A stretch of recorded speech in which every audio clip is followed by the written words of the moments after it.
My name's Patrick Dooley, and I work here at Harry's Bar in Paris, in the second arrondissement. I started here as a bartender, and then what I am to the Boulevardier is that the Boulevardier at Harry's is a classic cocktail that's made of 3 ingredients. It's bourbon, Campari, and sweet vermouth. But before it was that cocktail, it was a magazine from the 20s, and then I found traces of that here in the basement at Harry's and thought over my 4 years of working here that it would be really cool to bring it back. So now we have this, which is, I think the first issue in almost 100 years. So, or the reissue. What traces did you find? How did you hear about it before, or did you? Kind of. So I guess being a bartender and into classic cocktails, I was definitely a nerd and had a lot of books and was reading a lot of classic books. There's the Harry's ABC Guide to Cocktails that is, I'd say, like one of the tomes of classic bartending. So that was definitely something that made me interested in wanting to work here one day. But then also, this bar is 114 years old, so in the basement there's just a large collection of things that you've accumulated over the years. It's like, it feels like my grandmother's back room, but times 100. So in that case, when I was here, it was always fun kind of digging through all the history stuff, and I think all of my colleagues could tell that I definitely had more interest in it. There'd be like old Tom and Jerry bowls or vintage bottles of Suze or a whiskey from the 40s that you hadn't seen ever. As an American too in Paris, it was just fun. So I found like old traces of illustrations from it. There was like little cutouts kind of tucked in between some of the newspapers. Like we had old piles of Le Monde. They're no longer there. We've definitely like cleaned a lot of that stuff over my 4 years. It's a little more organized now, but yeah, so that was kind of where I first saw that and realized it was a publication, really, because I'd seen notes on it that it was a magazine, but never any examples, never any photos of that online. So then that kind of started this treasure hunt of being like, let me ask everybody that I know in Paris if they'd ever seen this or knew of this. Kind of, I think it was like at one point I bothered the head bartender, Laurent, who had been here for 25 years, and he was just like, I've never seen one of these. And then, but he kind of gave me leads. He sent me to this guy who collects old Le Monde, Vogue, I think Playboy magazines and all sorts of stuff. It's at the Galcan, I think in the Bastille area, like the 11th, and he just has this huge collection of just old everything as far as publications. So I went to him, and then he told me he'd seen one, but not for 30 years. So that was kind of funny to then realize like this guy who's really into collecting old media couldn't find anything, and it just kept kind of going until my landlady, who was an ex-editor at the Financial Times, she had suggested that they were probably archived at the BNF here in Paris. So then I kept kind of digging and found that they were there. So. Like the complete collection? Yeah, it was like an anthology. I found like these 3 large volumes of the books, and they had everything. So it ran from 1927 until 1932. So it was only a 5-year run. I think they did it, it wasn't quarterly, it was every month, which was nice. And the way that I don't know who or how the BNF organized it, but it was kind of like all the covers were ripped out because they were on a thicker paper, and they had them all up front, so you got hit with all this artwork, and then afterwards you could read literally everything from front to back over those 5 years. Okay, like chronologically. Yep. So I was just kind of sitting there, felt overwhelmed, where I'm like, oh, yeah. I was like, this is everything. And then as I kept going, I kept finding more. And then there was fun moments that were very special, like finding the Hemingway article, which was something that I didn't think I was going to stumble upon, but then there it was. Yeah. And then that was something where I realized, okay, I definitely need to make this into something. I don't know what. And I think the first idea was I wanted to do a coffee table book. So then I made this big pitch that I wanted to bring to Taschen and just be like, cool. I was like, you take it, you run with it. I just want to see it exist. Yeah. And then I realized publishing doesn't work like that, and they didn't quite care. And then it became kind of like dating in a way, where it was like one was kind of a situationship, one was very flaky, somebody you thought was actually like gonna go through with it and they pulled out at the last moment. And then I realized at like the end I should probably just do it myself, in a weird act of self-love. Yeah.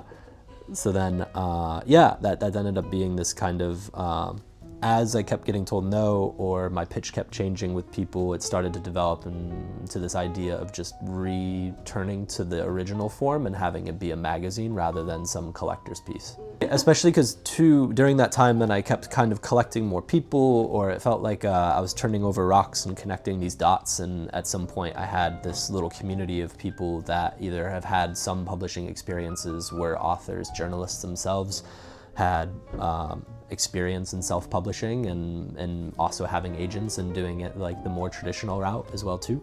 So I just kind of leaned into them, and then the people that you were finding are the people that are in it, on yeah. the team. Yeah, exactly. Yeah. Like you have Georgette Mosier, who she is like this cool combination of being in the hospitality industry and also being a really talented writer. You have like Brett Braley Paco, who writes for GQ and Forbes, and that's always fun. Yeah, and just little by little collecting everybody. So I'd say this first issue here, this is all about heritage, so that's why we have like Harry's on the cover, seeing that this is the bar that the original editor would drink in. It's where his magazine, his publication, became a cocktail later that people still drink to this day. So everything is very much tied in the history of Harry's and that cocktail. It's steeped in the 20s. I think if anything, if you read it from front to back, because we have 50% of this magazine is old articles from those archives and old artwork from the 20s and 30s that we've brought back, either restored or just wanted to present in a different way. So that's the first half. Second half, you have 4 writers that have come from that journey that are writing about it. And I guess at the end of reading it from front to back, you get a sense that Paris hasn't really changed in 100 years, which is a fun thing, fun anecdote. But then at the end, I think at first I just wanted to make a copy. I wanted to have something for a bartender 100 years later to like find in the basement of Harry's or in a drawer and be like, what is this? Yeah. But then the fact that now it is a publication that people have pre-ordered and I have to deliver on this thing, it's also cool to see that there's interest in it continuing. So the goal going forward is for it to be a biannual publication where it would just be fall, winter, spring, summer, and just 2 issues a year. And if it would be my dream to mirror the original 5 years and to just have it be this really fun 5-year kind of bubble that tells a fun story arc of Paris now. So there are some articles, like in this one, the one specifically with Hemingway, he's kind of responding to another writer, Louis Bromfeld, New York writer, who basically he's talking about trying to find the most authentic French person. And his article is about this and this hunt about finding the most authentic French person. Hemingway writes kind of a retort to this and says that he's going to go out and find the most authentic Spaniard. And it becomes this very kind of tongue-in-cheek, and I think a lot of people that have read Hemingway wouldn't expect to see this side of him. Even when presenting it to the family and them reading it, they thought it was really lovely to see him in a whimsy, lighter kind of format.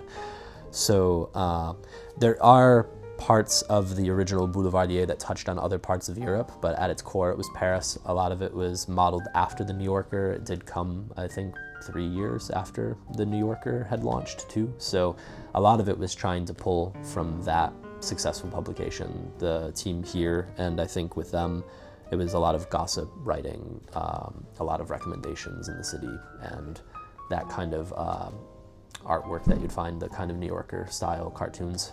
The New Yorker kind of published an article kind of being like, well, we're still here in the Boulevardier, kind of like, yeah. Is that true? Yeah, it is. Yeah, they did like a Thanksgiving kind of article where they were talking about the cocktail and saying that this is the perfect Thanksgiving cocktail, and it was probably, I think it was in 2019 they posted that, and the Boulevardier now, I think as a cocktail, is definitely in peak performance coming out of confinement COVID times, and I think people are drinking a little bit more on the bitter, stronger side too. So I think the cocktail is definitely primed for how people's palates are today. But in 2019, yeah, the New Yorker was just like bashing the magazine, bashing the cocktail, but being like, but you should revisit the cocktail. It's fun. I've reached out to him. I reached out to the New Yorker correspondent here in Paris and was just like, if you'd like a copy, I would just love you to have it just for the fun of it. But yeah, no, that was another ghosting.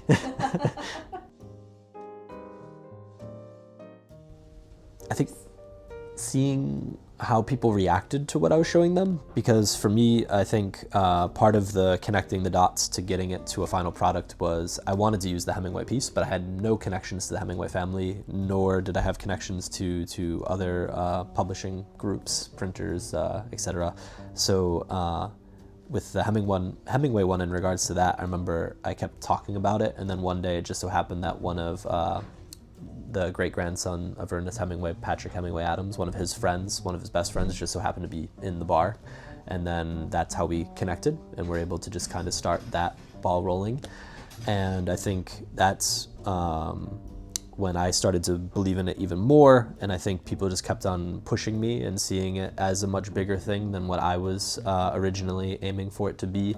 There was Nessie from Messy Nessie Chic here in Paris, who had heard of the idea when I was helping Georgette, one of our writers, doing a salon in her shop, and she was like, oh no, you should come back and do a salon and talk about this. And it was fun to sit and talk with a group of writers who are all in various stages of publishing their own pieces, whether it be books, articles, etc.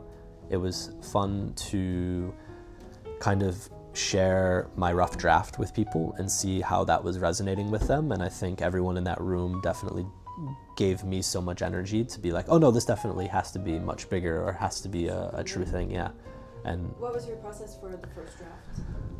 at first it was just me on Canva, just kind of popping around, and then afterwards it was fun to share that first draft with people. And then, for example, I ran into Katie Berry, our art director and designer, that I ran into her at Nessie's, and it was fun to kind of cross paths, and she had asked like, oh, if you ever need any help, that would be great.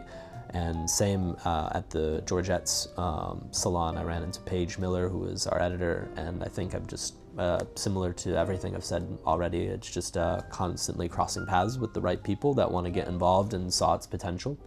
You are listed on the magazine as creative director, correct? Yes. Yes. Okay. So A very vague title. Huh? A very vague title. Yeah. So I was going to ask, what exactly does that entail, and what do you plan to do with that? I think for me, the important thing is kind of keeping it in theme with hospitality. It's protecting these stories and giving them a place to be. I think, especially with the old ones, that was the antithesis of the whole project, being in the archives and reading these things and realizing that no one had looked at, I think the last person before me had looked at them in the 80s, and then before that, maybe nobody.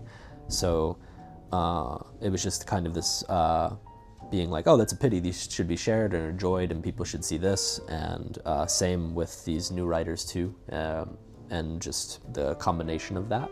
So for me, I see it as just being kind of a networker and getting to bring the right people into this space and seeing how they work, how we can represent the old publication and make sure that it still has pathos from back then and doesn't just kind of get morphed into something too modern. So I just see it as maybe if we're bowling, I'm the bumpers. Yeah. Perfect. Yes. At first I thought it was fake. They thought it was AI, that like I had just kind of been like, write this article in the voice of Ernest Hemingway and make it a little more whimsical and wry. And that was funny, but then I kept pushing, like I kept asking or showing them artwork or other bits, and then at some point Patrick Hemingway Adams, he really believed in it, and he showed it to his great-grandfather, Ernest's son, Patrick Hemingway, who recently passed away a few months ago. But he had read it and kind of gave it the sniff test and been like, oh no, that's my dad, and was like pretty pleased with it to have found it. And then afterwards it just kind of had to go through the legal hoops of believing it. So eventually they found that, yeah, it does tie back to this publication from the 20s. And yeah, then we were just kind of off to meeting with Simon & Schuster to make sure that the rights were there and that we could publish it again. But it is fascinating also too, or seeing like who has representation, who doesn't, or like what kind of artists like are out there. who gets credited, because originally with the original copyright for the Boulevardier, it wasn't, they didn't even give artists that many credits, which was a bit unfortunate. So a lot of them, unless the artist went on to have a greater career, already had an established career, we only get their last name from the artwork itself. This fun guy. So, yeah. But Erskine Gwynn, he was the founder, and then you have Arthur Moss, who was the editor. So it's really just those two names that are listed on everything, everywhere in the Boulevardier, but not anyone else, which is it. So there were no other pieces with a name like Ernest Hemingway on them, really? I think there were some. I definitely want to go back, especially now that I think my first pass, I was definitely very eager, but also kind of found what I thought was the most important thing. And now I would like to go back and be like, what did I actually miss? Now that there's that, so it'd be fun to bring in now all of these collaborators with me and be like, okay, now we're down in the archives, and what did we miss? What artwork can we use? And especially with the spring summer issue, there's a lot of really fun beach artwork and boats and stuff from Cannes and south of France, so it'd be fun to incorporate the old with some new stuff from friends of mine here. I'm excited. It's gonna be fun. I'm excited for issue 2 already. Issue 1 is already been a huge success. I just have to get it in people's hands before Christmas. It's a small run. We're only doing 1,000 copies for the first issue, which is great, and then we'll see how this goes. And it's been a really fun ride to see how it's gone and progressed, and I'm always taken back by when I get to do things like this and talk to people and share the story of it. And every time I share it, I'm just like, oh yeah, that happened. I have one last question. I ask everybody this question. Okay. The question is, if you were to invite 3 people to a Mimosa brunch, who would they be? Okay. Living or dead? Living or dead? Yes. Okay. Well, I was thinking all in the arts scene. So Robin Williams was there more so for just the banter. I'd imagine at a brunch that would be great. So I'd think that I would want Anthony Bourdain, just because I know he hated brunch, and that would be fun to have those two, where it's that dichotomy. But then I feel like I need a third one in there to just I guess try and combat against this cynical energy, cynical fun of chaos. And probably Joan Didion. Probably throw her in the mix. That'd be fun. Big shades. Don't know if she's hungover or not. Yeah. Okay. But also is writing furiously what's happening here. I feel like that would be great. Perfect. Yeah. Sounds like a good time. That's my brunch. All right. Well, thank you so much. Thank you.